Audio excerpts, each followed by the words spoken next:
궁합을 볼 때 이 사람이 결혼을 한 번 할 사람인지 두 번 할 사람인지, 그리고 초혼인지 재혼인지 궁금할 때가 있죠. 그럼 그거를 어떻게 구별을 할까 우리가 한번 알아보면은, 토에 물이 들어가서, 그렇죠? 목이 출생을 하려고 그러면 먼저 토국수가 되어야죠. 토국수가 되고 목국토가 되면은 목이 소토가 되어 가지고 나와요. 이때가 초혼이라고 그래요. 가령 토에 물이 들어가서 이렇게 목이 나오죠.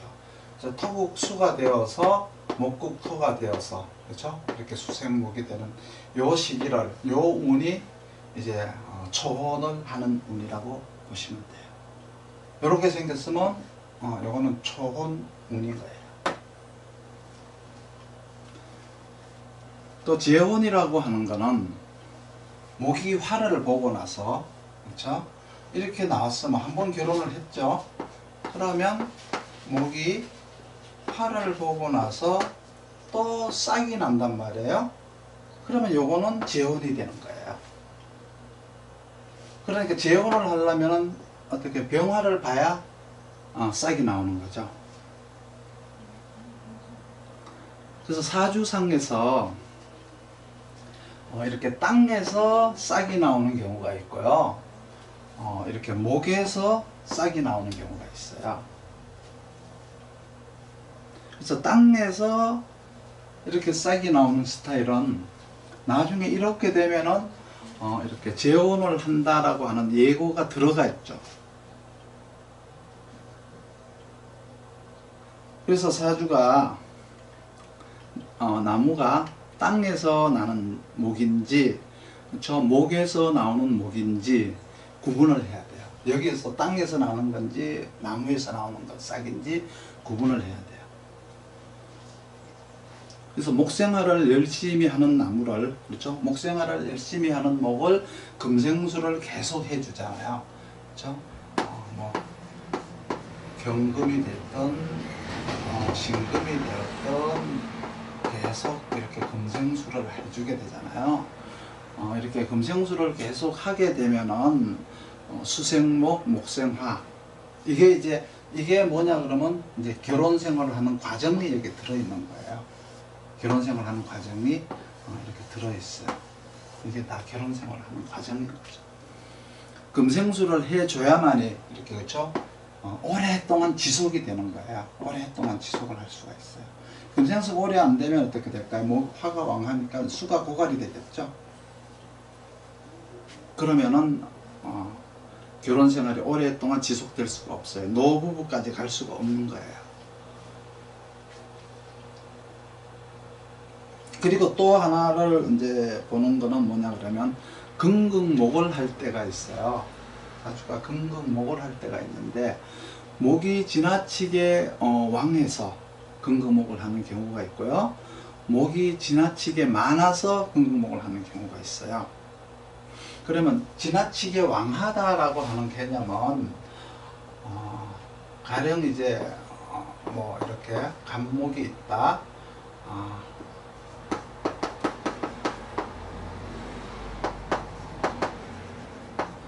이런 형태는 목이 지나치게 왕한 거예요. 여기 또 이제 뭐 이렇게 을목이 있다. 이런 경우는 목이 지나치게 왕한 거예요. 왕한 거지만 가령 목이 다하다라고 하는 거는 이 화가 없고 그냥 이런 식으로, 그렇죠? 이런 식으로 생겼으면은 목이 다한 거예요. 그러면 목이 왕하다라고 하는 거는 뭐 이렇게 생기지 않더라도 가령 이건 목이 왕한 거죠. 목이 왕한 거예요. 이건 목이 다한 거예요. 그러면 금극목을 하는데 이렇게 목이 왕한 것을 금극목 하는 게 있고 목이 다한 것을 금극목을 하는 경우가 있는데, 이렇게 목이 다한 것을 금극목을 할 때는 이혼이라고 하죠. 이거는 이혼이라고 하고 이별이라고 하고 그렇게 나와요. 그렇지만 이렇게 목이 왕한 거를 금극목을 하게 하는 거는, 이거는 이제 딴짓한다 이렇게 보시면 돼요. 그런데 궁극적으로는 이놈이나 다 딴짓을 하는 거예요. 딴짓을 하는 거지만 이거는 이혼을 하니까 여기에서 결혼 생활이 더 이상 지속이 되지 않는 것이고, 이 왕한 거는 이렇게 딴짓을 하더라도 이렇게 인연이 계속 연결이 된다라고 보시면 돼요. 그러니까 애정의 지속성은 이렇게 왕한 것이 더 길죠. 그리고 또 한 가지는 사주가 이제 토생금 금생수로 생긴 사주가 있어요. 토생금 금생수로 생긴 사주가 있어요. 이렇게 생긴 사주도 결혼 생활을 잘 하고 서로가 부부가 협조를 해서 잘 살아가고 있는 것을 말하는데, 이렇게 하나의 어떤 일을 만들어가는 과정이 있지 않습니까?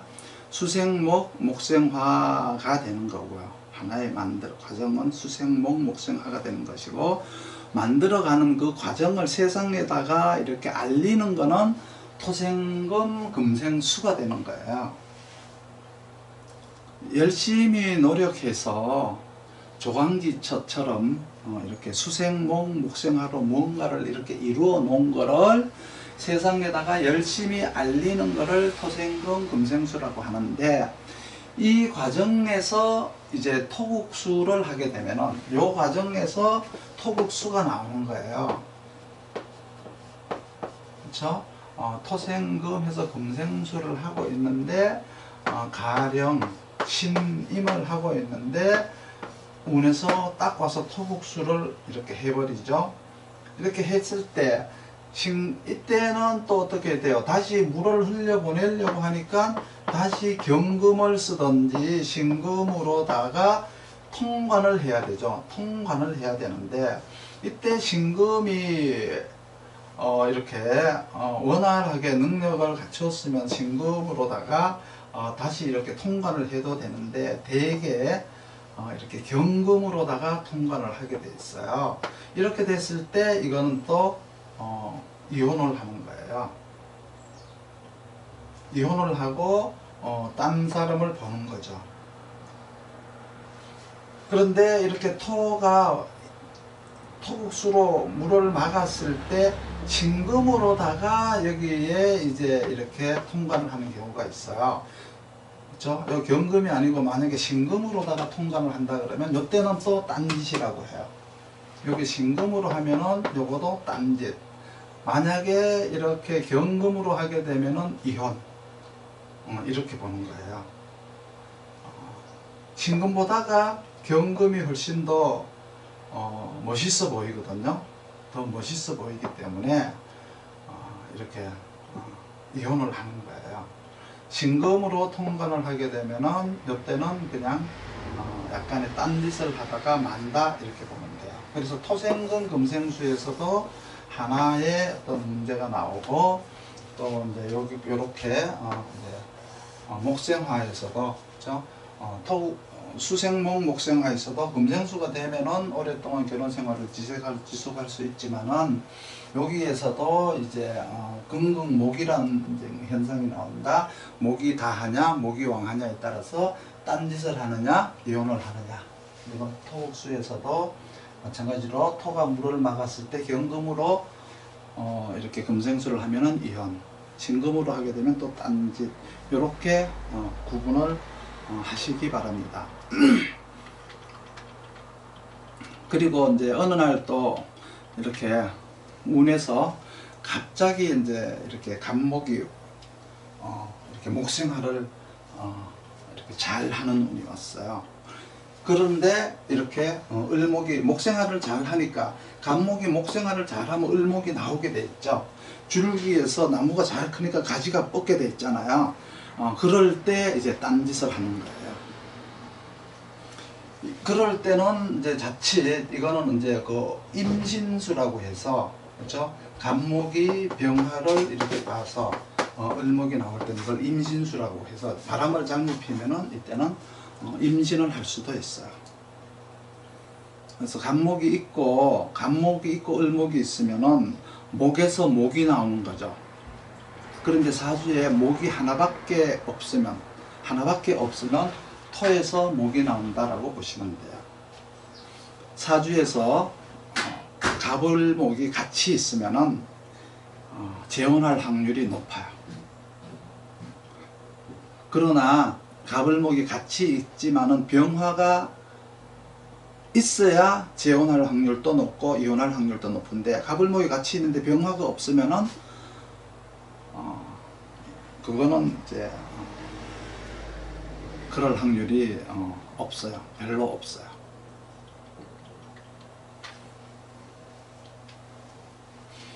그리고 또 이제 용으로다가, 오행의 용으로다가 이렇게 배우자를 또 판단을 하는 게 있는데, 용이 그 사람의 본체라고 생각을 한다면은, 그렇죠? 오행의 용이 나 자신이라고 생각한다면은, 그 용을 어떻게 생해주는 희신이 있을 거 아니에요? 그 희신이 이제 배우자가 되는 거죠. 그걸 이제 처복이라고 하는 거고, 이제 배우자 복이라고 하는 거예요. 용이 있고 용을 돕는 격구에 가면 상신이라고 하기도 하고, 이제 이렇게 도와주니까 희신이라고 이제 하기도 하는데, 그렇죠? 희신이라고 하기도 하는데, 일단은 이 희신이 있어야만이 이렇게 상부상조를 하는 평생 배필로 이렇게 삼을 수가 있는 거예요. 그러면 무조건 그러냐, 희신이 무조건 있어야 되느냐, 그럼 그거는 아니고, 용이 좀 약할 때, 그렇죠? 용이 조금 약할 때 희신이 생을 해서 돕는 것이 배우자의 이렇게 복과 덕이 있다라고 보면 되고요. 용이 왕한데 희신이 약하다 그러면은 배우자 복덕이 있는 거죠. 있는 거는 왜? 용이 왕한데 희신이 뭐 열심히 생을 할 필요는 없잖아요. 그러니까 희신이 좀 약해도 돼요. 그러니까 용이 왕하고 희신이 좀 약해도 배우자 복덕은 있는데, 살면서 나이가 50이 넘어가면은 이 희신은 배우자에게, 용에게 설기가 다 되게 돼 있어요. 그렇죠? 가령 이렇다라고 하면은 설기가 조금씩 이제 되게 돼 있죠. 마찬가지죠. 나무 왕하니까 이게 좀 약해도 되는 거예요. 안 도와줘도 되는데, 오랜 세월이 지나다가 보면은 배우자가 탈진이 되게 돼 있어요. 그러면 배우자 복이 있다라고 했는데, 배우자 복이 이쪽 편의 입장에서는, 용의 입장에서는 배우자 복이 분명히 있는 거예요. 있지만은 이 배우자 입장에서는 굉장히 힘이 드는 거죠. 남편 속으로 자꾸 끌려 들어가게 돼 있잖아요. 약하니까. 그래서 늙으면은, 나이가 먹고 늙으면은 원수 같은 영감탱이 뭐 이런 소리를 들어요. 그렇게 듣게 돼 있어요. 그리고 또 용이 있는데, 만약에 희신이 없다면, 용이 있는데 이런 희신이 없다 그러면 배우자 복이 없는 거죠. 그러면은 같이 살아도 저거 그냥 언제 때만 되면은 내가 갈라서고 말 거야 라는 마음을 먹고 살아요. 그러다가 이제 운에서 희신이 딱 왔다. 그러면 희신은 다시 배우자를 돕는 게 아니고 딴짓을 해요. 그런데 이렇게 용이 왕하잖아요. 용이 왕한데 이렇게 희신운이 왔어요. 희신운이 왔으면 이 희신이 용을 돕는 게 아니라 딴짓을 하는 건데, 만약에 이 용이 왕한데 이렇게 희신운이 왔다 이러면 용의 입장에서는 이 희신을 빼먹는 절호의 기회가 될 수가 있어요. 이거는 내 아내가 아니고 내 남편이 아니라고 생각하셔야 돼요. 되게 귀신이 오게 되면은 딴짓을 하기 때문에 내 남편을 생겨주는 게 아니고 다른 놈을 생각하게 되어 있어요. 그러면 그 다른 놈 입장에서는 빼먹기가 참 좋은 거죠. 제비가 될 우려가 있잖아요. 그렇죠? 사랑을 가장해서, 그렇죠? 나는 나하고 뭘 어떻게 평생 살겠다 뭐 이래가지고 재산을 횡령한다거나 돈을 빼낸다거나 이렇게 할 수 있는 운이세요. 그러니까 도움을 받는다는 개념이 아니라 빼낸다는 개념이 되는 거예요. 그래서 신세를 망치는 운. 나는 이 용은 결혼을 가정해서 뭐 사랑을 이렇게 미끼로 이렇게 희신의 재산을 횡령할 수 있는 운. 이렇다고 이제 보시면 되고요. 그리고 용도 있고 희신도 있으면 서로 상부상조 이렇게 하고 사는데, 어느 날 갑자기 운에서 이제 이 희신이 상극을 맞아버릴 수가 있어요. 어느 날 갑자기 이렇게 상극을 맞아버리면 희신이 손상이 갈 거 아니에요. 그렇죠? 희신이 손상이 됐다 그러면은 이제 열심히 생내주던 마음이 이렇게 돌아서게 돼 있어요.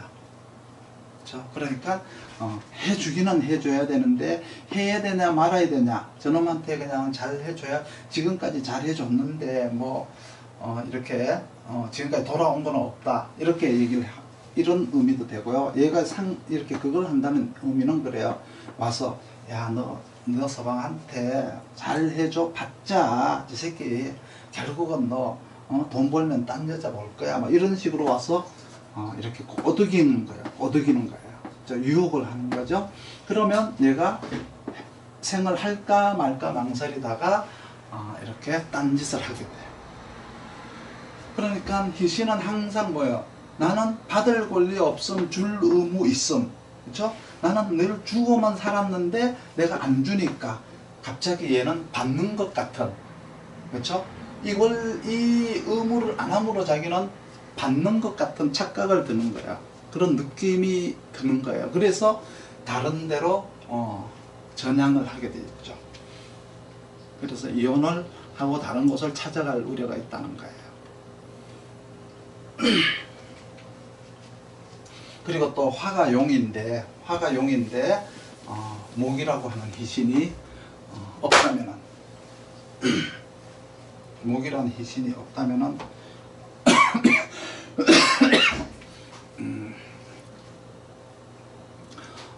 이렇게 용이 있는데 희신이 없다면은 이제 운에서 이렇게 희신이 오면 딴짓을 해요. 화가 왕하면은 이때 희신이 오면 빼먹는 운이라 그랬죠. 그래서 강남 제비가 되는 운 이렇게 보면 되고, 화가 그때는 이제 이렇게 목을 쏙 빼먹을 수가 있어요. 이런 건 이제 용법에 의해 가지고 이렇게 심리의 변화가 오게 되겠죠. 용이라는 어떤 애정보다는 내가 뭔가 성공을 하고 목표를 달성하려면은 배우자 관계라든가 어떤 사랑을 이렇게 미끼로 어떤 정략적인 것들이 이렇게 들어가서, 그렇죠? 이렇게 내가 내 욕심을 성취하고 내 목표를 성취하는 거예요. 그래서 궁합을 이렇게 맞출 때 조건 대 조건으로 궁합을 보려면은 이렇게 용으로 봐야 돼요. 용으로 봐야 되고, 만약에 딴짓을 하고 싶으면 오행으로 보시면 돼요. 이 궁합을 보실 때 반드시 용으로 보는 것과 오행으로 보는 걸 구분을 하셔야 되고요. 그리고 나서 육신으로 보게 되면은, 육신으로 사주를 본다면은 인성이 참 재미있는 놈인데, 이 인성이란 놈이 식상을 이렇게 파시켜버려요. 도식이나 상진시켜버리죠. 그러면 식신하고 관하고 이렇게 붙어서 식정관 합을 하고 있거나, 상관하고 편관하고 붙어서 이렇게 합을 하고 있는데, 그렇죠? 인성이 와가지고 딱 도식을 지키거나 상진을 지켜버리죠. 그러니까 이 관계를 이렇게 멀어지게 만들어 버리는 거예요. 식상하고 관살하고 관계가 이렇게 멀어지게 만드는 거예요.